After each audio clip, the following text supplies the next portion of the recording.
So I'm now happy to introduce Gregory Vigreau from Thales. This is a sponsored session from Thales talking about simplifying enterprise adoption of passkeys, best practices for implementation. Gregory, please. Thank you. So, just testing. Nope. For the slide is this one? Oh, okay. Oh, okay, perfect, thank you. So hi everyone, I'm Gregory Vigreau, Product Line Manager in Thales, in charge of all the devices portfolio, including smart card, token, etc. And today the topic is how you should deploy passkeys in your companies, basically. What are the best practice? First, I will start by explaining what is the state of the art of the passkey today. Can you use them in a consumer place? And basically, what thinks the analyst about using passkey in a workforce environment? After, we'll see, and I think that the most important slide is what are the challenges today when a customer wants to deploy FIDO? Basically, what do they face and how we can solve them. And after, we'll finish just with what are the best practices and how to use CTAP 2.1 to solve the pain. So let's start. I wanted to see, basically, myself, how much passkey are supported today, basically. On this top 20 website, I found the list on the internet. The data is from September this year, that all the websites which are used on the planet, the most used, top 20 sites. I didn't remove any name. And as you can see, nearly all of them are using passkeys already. So you can skip the password, use the passkey to authenticate to all of that. If you remove the Chinese and the Russian one, basically 90% of the top 20 websites in the planet are using passkeys. So that's great. But after the question is, does the devices that the people are using support passkeys? These numbers are coming from the FIDO Alliance, and basically, yes, 96% of the browser and 98% of the mobile devices today are supporting passkeys already. That's great. Now, as a consumer, I can use passkeys. But what about the enterprise? Before going to that, I wanted to remind you the main differences between, I know that you saw this kind of slide many times, but you really need to get the differences between a sync passkeys, multi-device passkeys, or device-bound passkeys. Multi-device passkeys, there are two types. Either it's managed by the US manufacturer, meaning Apple, Google, Microsoft, and they will synchronize your keys across all the devices of the same ecosystem. Or you also have the credential manager, which previously was managing your password, sharing the password across all devices. Tomorrow, they will share basically your passkeys across all your devices. So that's all about the mobile device, the multi-device passkeys. For the device-bound passkeys, very simple. The key never leaves the device. It can be a USB key, a smart card, an app on the mobile. And after, it can be as well Windows Hello for Business.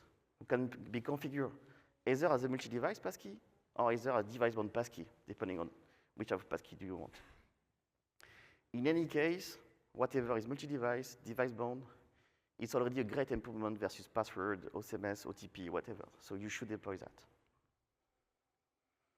Now, I look at the latest Gartner hype cycle, and I took the 2021 and the 2024 hype cycle of Gartner.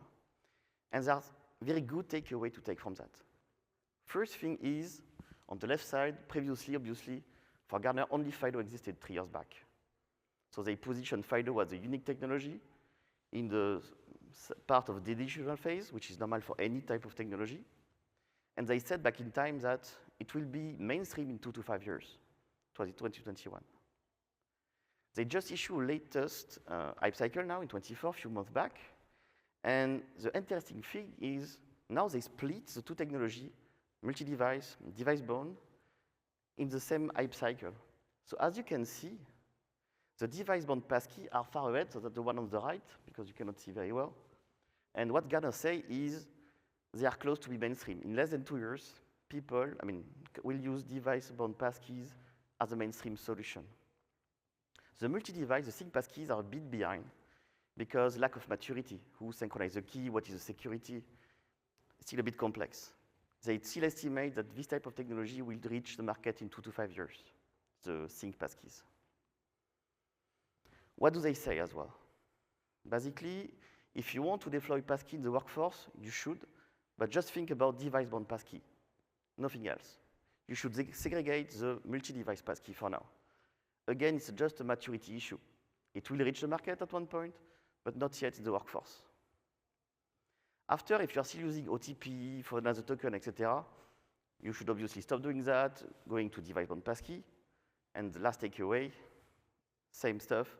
If you want to log on to your PC, network, SaaS, whatever, in the corporate ecosystem, you should use Windows Hello for Business, a FIDO key, a smartphone app, etc.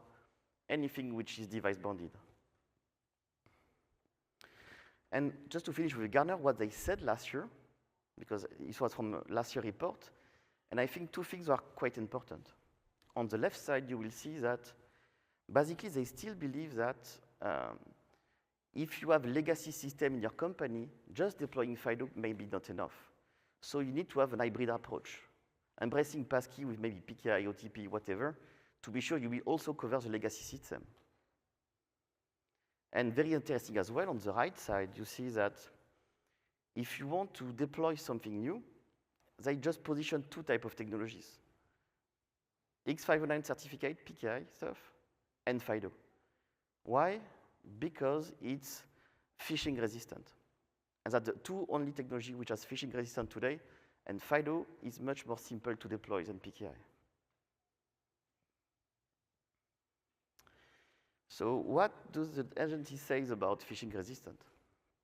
Basically, I took 3 quotes from the White House with the executive order, with ENISA in Europe, with CISA in the US. They all say the same message now across all the industry. You should go for phishing-resistant technology, PIV, PKI, or FIDO.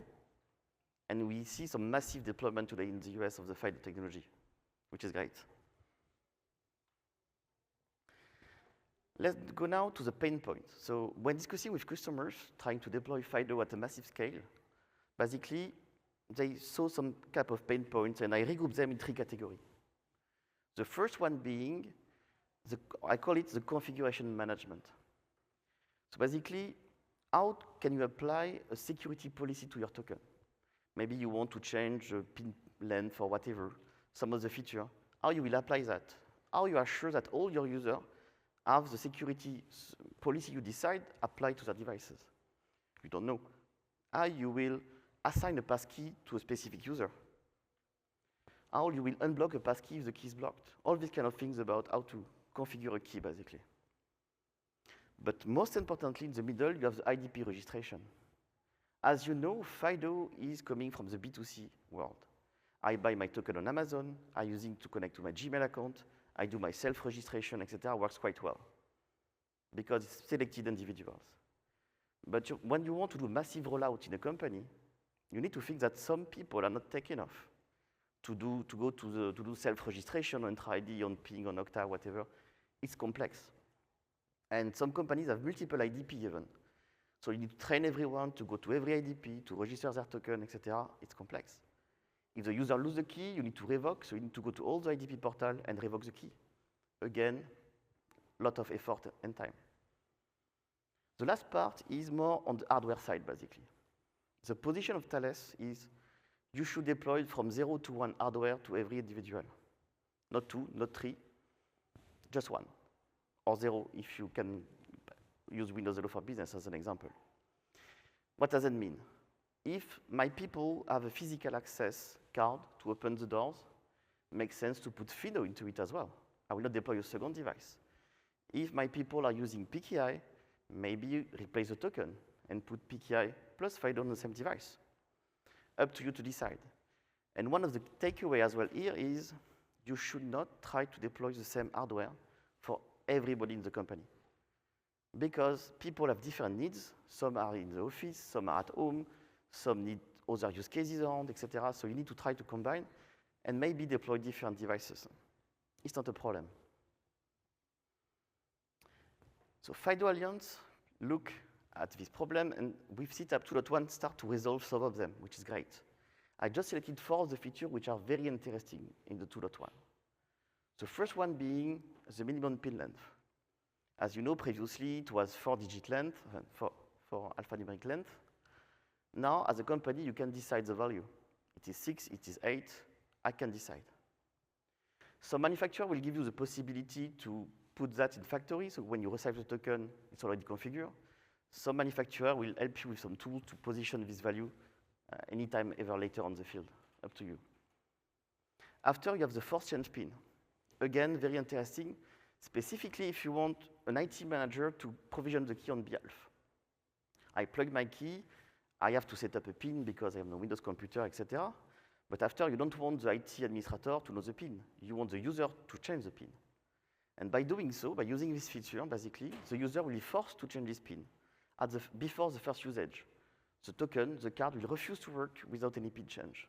So you are sure that on the field, only the user knows the pin and that's all.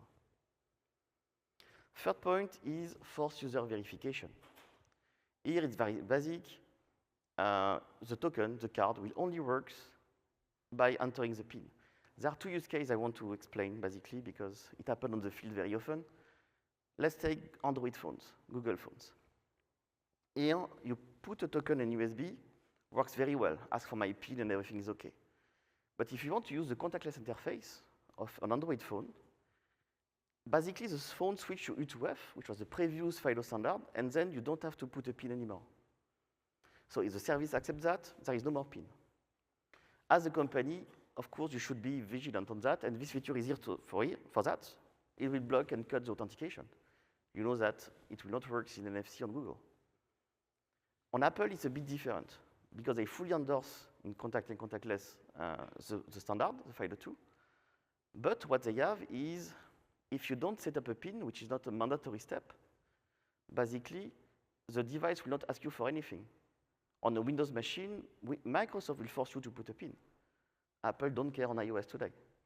So it will let go through without PIN to register and authenticate your device. Last thing on this slide is enterprise attestation. It's basically to have the possibility to get the serial number of the device to be able to attach a device to a particular user and to track that along the way. So as you can see, FIDO evolves, and there are more features coming into the 2, to the 3, basically, to push the usage of the tokens and cards into the workforce. But as well, the IDP are improving, because they all agree that doing massive deployment based on self-service can be cumbersome sometimes. So that's why Microsoft, the latest, in last August, have some APIs now where a third-party service, a tool, anything, can register the key on behalf. So you have Entra ID, Okta, Ping, Entrust, Thales. All of these groups now have solutions to provision the key differently, on a different manner. On the IDP side, they open APIs. But as well, the ecosystem improves. It's not only FIDO, it's not only the IDP, but all the rest of the players as well. Here you have two types of players.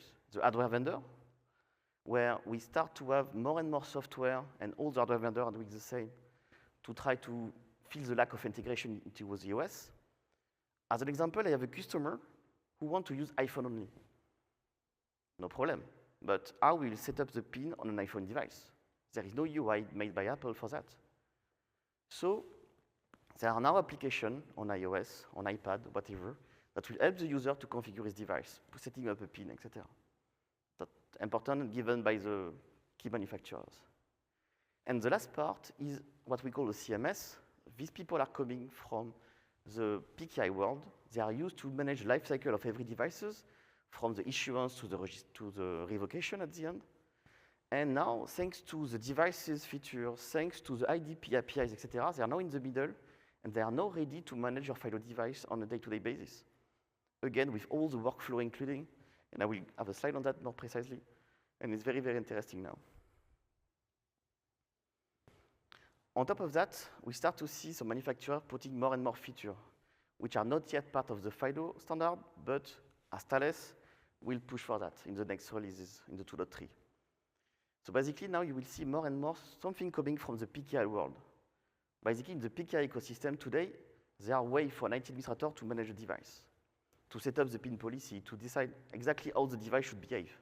It's my device, I give it to my employee, and I can control them. One of the features interesting was as well come from a discussion with one French customer who said, okay, you convince me FIDO is great, I want to deploy FIDO devices to my employee. But I don't want them to go on Facebook or Gmail. I want them to work on Entra ID, that's all. At the beginning, for me, it was a bit off, because the point of FIDO, you can improve everything, even the personal life, etc. But the reason behind, and I think it was kind of explaining, is I don't want my user to go on holiday with their token, using the same PIN they're using for work, because they will lose it, they will. So basically, you have a bigger surface of attack by doing that. As a company, maybe you don't want that. Up to you to decide. After, you can think again about blocking. I mean, do you want the user to reset their token themselves? Maybe not. Do you want the user to define the PIN length? Maybe not, etc., etc. So there are solutions, again, that either you buy devices with some policy already applied, and everyone is doing that, or you have some tools sometimes on the field that can apply the security policy directly after buying the token. You buy a Virgin token, and you apply the policy later on. We have a ton of options here. So now let's discuss about the standard practice. Here I made two kinds of categories. On the middle one, the blue one, maybe self-service is not an issue for you, and that's fine. But still, we do recommend setting up a security policy for your tokens. Then again, you buy devices with security policy already applied, or you're using software or SDK given by the hardware vendor to configure your tokens. And of course, people are here to help you to have the perfect flow for you and for your company. That's one solution. But if you want more, something coming from the PKI world, now you can use the management system really to initiate fully your token in 10 seconds, and we will see that after. It's very smart and very powerful. So that's the software I was talking about, the passkey manager. It's called roughly the same into all vendors, to help a user to configure his token. But how you can use it? So here I took the example of Francis, an IT manager, who take a Virgin key, plug into his machine, and push a button. Then all the security policy of the company will be applied to the token, maybe even a PIN, whatever you want, and then you give the token to the user. The user, after, will have to go to the IDP registration, like any other form of authentication, and it's good to go. If you really want to change a PIN on iPhone, no problem, you have the software, you are back in, and you can continue. So that's a solution, very easy, very cheap at the deployment, which is already an improvement versus doing nothing. Now, at least you control your security policy. But again, if you want more, you need to think about having a management system that will do the bridge between the devices, the feature of the devices, and the IDPs to control the full life cycle, including registration and revocation. So how does it work? Again, I take the same people, same example, same company, but you will see that it's a bit, obviously, more powerful. Here, as you can see, Francis will plug his key to his desk, workstation, and we click a button on the client of the management system. And then everything will happen. Security policy, all the IDP enrollment, whether they are supporting with APIs, etc.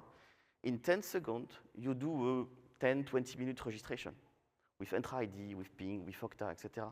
Everything in one go. After, for the PIN, you can decide what you want. Maybe you have possibility to randomize the PIN, send it by email. It's a possibility. Or for the user to change it as soon as he has the token in hand.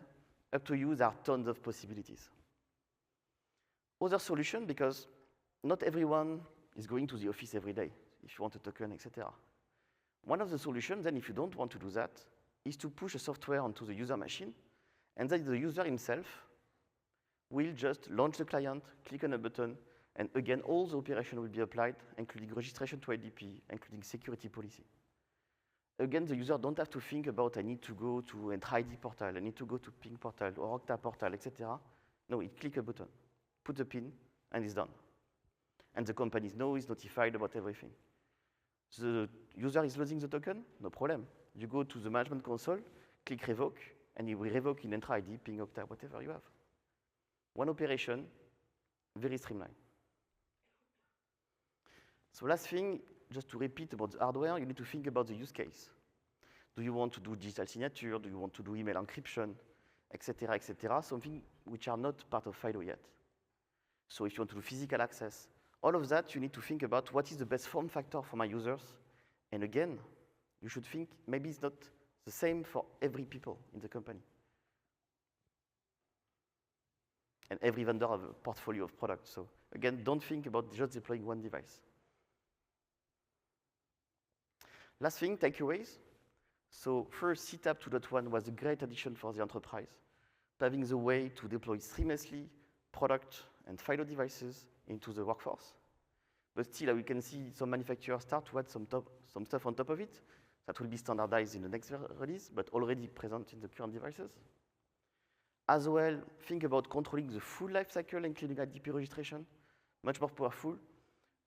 And this, just to be very clear, all these techniques, if systems, are used by corporations in 20 years, by government, for the army, for everything, because they have to deploy that. So they use this system, basically. Last thing is on the hardware side, again, think about what is the best form factor. Thank you. Thank you. Some questions. So I have some questions, so you need to stay on stage. Yeah, I will.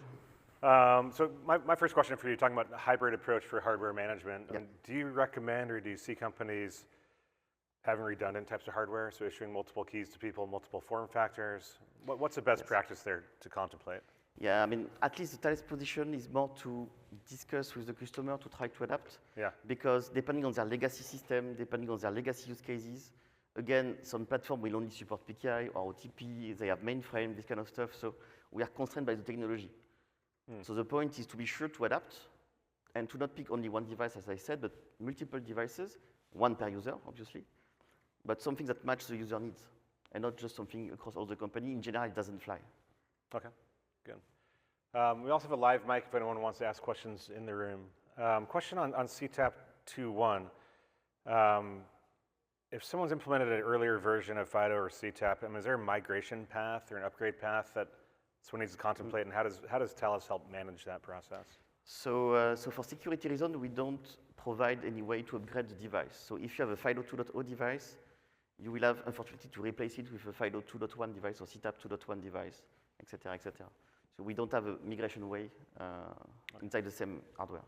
Are you seeing companies or enterprises that have held off for CTAP 2.1, and are you seeing a movement in that direction now?